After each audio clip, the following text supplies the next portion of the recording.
All right.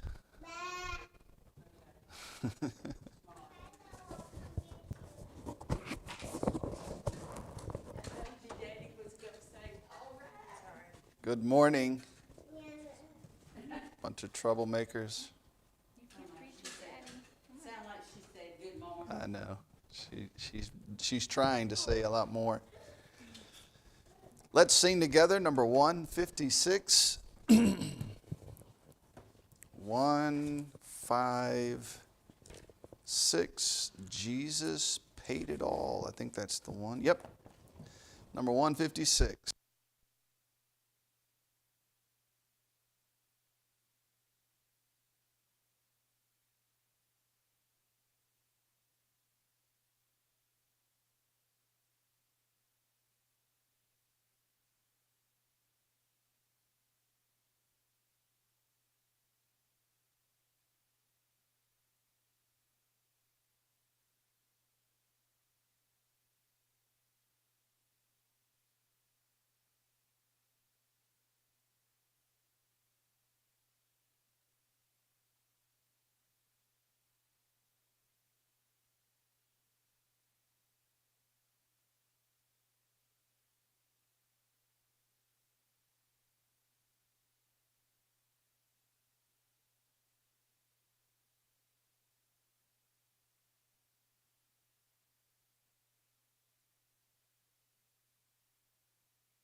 Snow.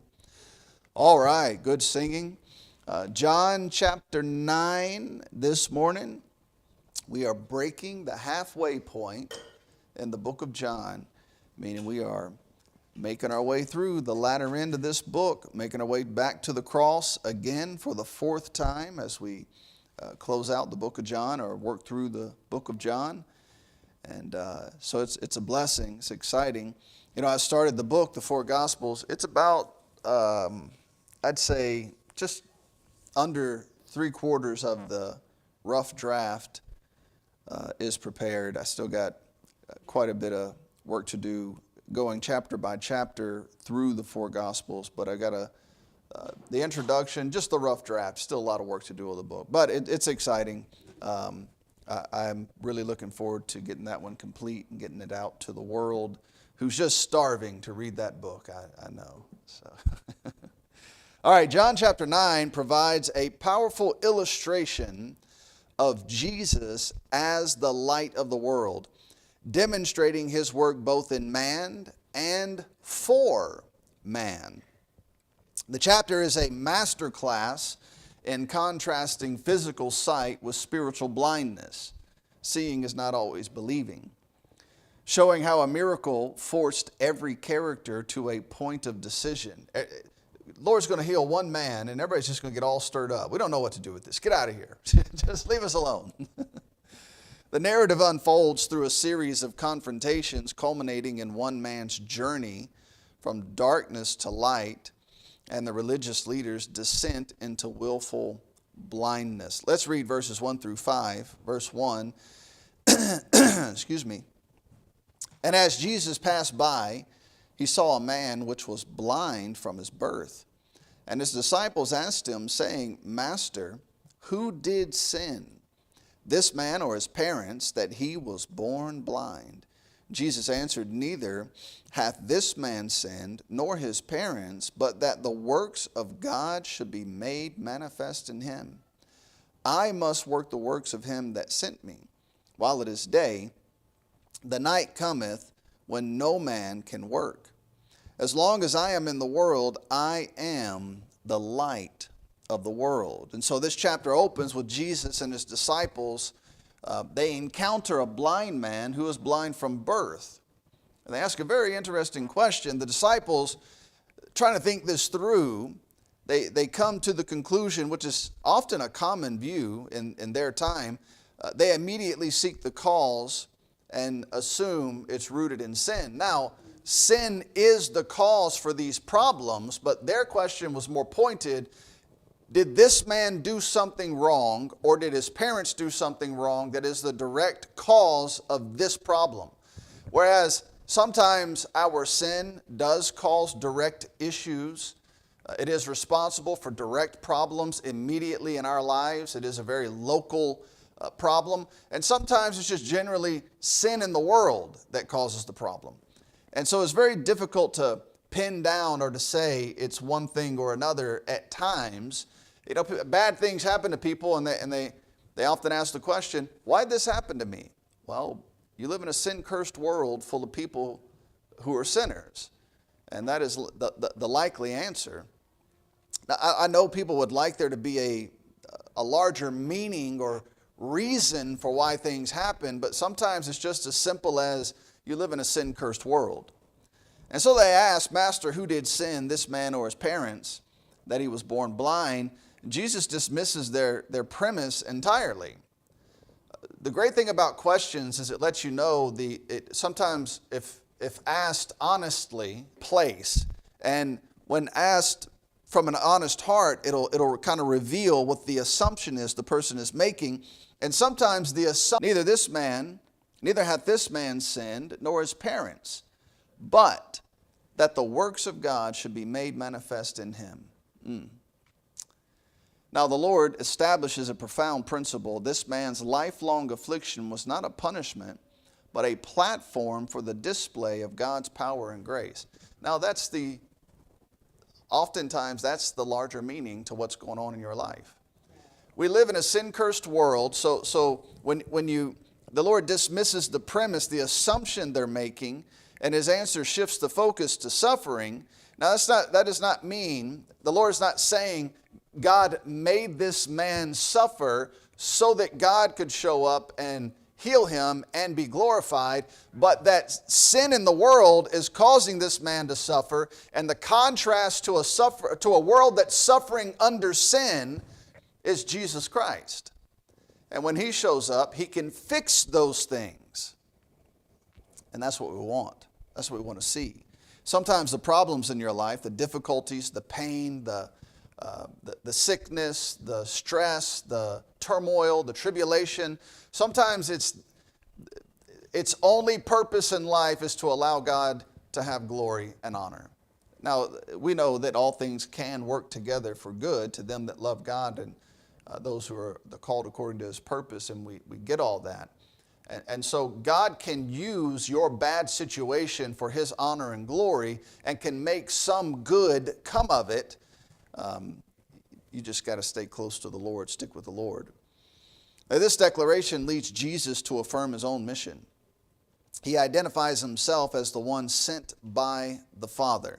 Now think about that. He said, but that the works of God should be made manifest. And then he says, by the way, I'm the one doing those works. It's me. I'm God.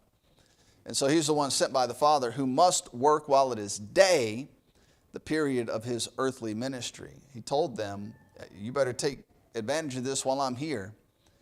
He then makes one of his great declarations, as long as I am in the world, I am the light of the world. This sets the stage for the miracle to follow, which will be a living parable of this very truth. Look at verses 6 through 12. Verse 6. When he had thus spoken, he spat on the ground. Now I heard Brent Logan. Brent Logan's a great preacher, very, very good. I don't mean, Brent Logan is a good man. I'm not suggesting that he's not. I'm just trying to be more clear in my statements here. He is a very good preacher. He's one of the few missionary preachers. He was both a pastor and a missionary. He's one of the few who just an excellent Bible teacher, very good preacher. And he preached on this one time, and he said, you can't put Jesus in a box. Who would have thought Jesus was going to spit on the ground and then run in a man's face? He's like, no, everybody thinks they know what Jesus would do or would say. He's like, you don't have a clue what Jesus might do or how he might handle a situation. Just stick with the Bible. Don't try to put Jesus in your little box. But when he had thus spoken, he spat on the ground and made clay of the spittle. And he anointed the eyes of the blind man with the clay. The Lord, now how much spit do you got to put on the ground to mix with clay to turn it into, or dirt to turn it into clay? I mean, that seems like it'd have to be quite a bit. I don't know if the Lord just hocked a big loogie and then started mixing this up or what. Then he anointed the man's eyes, and the man led him. And verse 7, and said unto him, go, wash in the pool of Siloam, which is by interpretation sent. Now it's interesting. What did the Lord just say about himself? Look back in verse 4. I must work the works of him that sent me. And now he's telling him, go wash in the pool of sent. Just interesting. He went his way, therefore, and washed, and came seeing. He did what the Lord told him. Verse 8. We read down to verse 12. The neighbors, therefore, and they which before had seen him, that he was blind, said, is not this he that sat and begged? Some said, this is he. Others said, he is like him. But he said, I am he. Therefore said they unto him, how are thine eyes opened? He answered and said, a man that is called Jesus. So he doesn't know who this is. He just knows it was a man called Jesus made clay. I wonder if he knew what he made the clay out of. And anointed mine eyes and said unto me, go to the pool of Siloam and wash. And I went and washed, and I received sight. So he went and did what Jesus told him to do. He didn't understand the situation. He doesn't even fully understand who the Lord is. He just, okay, you're telling me to do this. I'm going to trust you and go do it. Verse 12, then said they unto him, where is he? He said, I know not. They brought to the Pharisees him that aforetime was blind, and we'll get into that in just a second. So the healing itself is performed in a humble earthly manner. Jesus spat on the ground and made clay of the spittle. That's interesting. What is man made from? The dust of the ground. And so it's almost as though the Lord is saying or saw that this man is missing some components and reaches down and grabs the dust of the ground, forms it, and says, I can fix that, and fixes him up. It's interesting. Then he anointed the man's eyes. This points to the humanity of Christ, the Son of God working through a lowly human form. He then gives a command requiring an act of faith. Go, wash in the pool of Siloam, and he did. The text itself provides the interpretation, Siloam, meaning sent, directly linking to the act of washing and to the authority of Jesus as one sent from God. It's interesting to me that Siloam means sent, and he just got through telling everybody, I'm the one that God sent. The man's response is one of simple obedience. He went his way, therefore, and washed and came seeing. Now that is how we're supposed to respond to the Lord, especially to the Word of God, most notably. Just do what it says. It really is that simple. Can you just receive the instruction and then go do it and see how it works out? Now imagine this man, blind man, trying to make his way. Now he's got clay covering the eyes that can't see. I mean, he must have looked like a spectacle wandering through the streets trying to make his way over to the pool. And he gets there, and I wonder what he's thinking along the way. Like, why am I doing this? I just let this man rub, mud in my eyes, and I'm going to go wash it off in the pool of Siloam because I think I'm going to be able to see. But he did it. Right. Did he know what the outcome was going to be? Not likely. Now, when it comes to being sick or having serious medical